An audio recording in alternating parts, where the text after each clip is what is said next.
Hi, അപ്പോൾ അതാ ഇന്നൊരു വെജ് കുറുമയുടെ റെസിപ്പിയാണ് കേട്ടോ.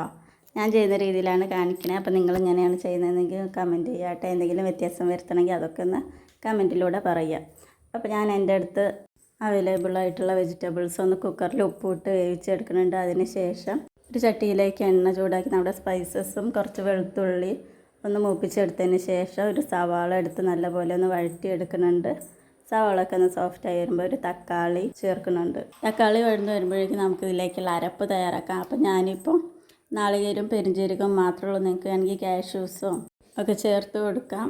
അപ്പോൾ നമ്മുടെ സവാള തക്കാളിയൊക്കെ നല്ലപോലെ വഴന്ന് വന്നപ്പോൾ ഞാൻ കുറച്ച് മഞ്ഞൾപ്പൊടിയും മല്ലിപ്പൊടി അതുപോലെ തന്നെ കുറച്ച് ഗരം മസാല കൂടി ചേർത്ത് കൊടുത്തു. എരിവിനായിട്ട് ഞാൻ മുളക് പൊടിയല്ല കുരുമുളകാണ് കേട്ടോ ചേർക്കാറ്. കുരുമുളകും പച്ചമുളകും മാത്രമേ ഞാൻ ചേർക്കാറുള്ളൂ. വേവിച്ച് വെച്ച വെജിറ്റബിൾസും നമ്മുടെ അരപ്പും ചേർത്ത് കൊടുത്ത് നന്നായിട്ടൊന്ന് തിളപ്പിച്ചെടുത്തു. കുറച്ച് മല്ലിയില കൂടി ഇട്ട് കൊടുത്ത് അടിപൊളിയാണ്. അപ്പോൾ എല്ലാവരും ഒന്ന് ട്രൈ ചെയ്യണം കേട്ടോ.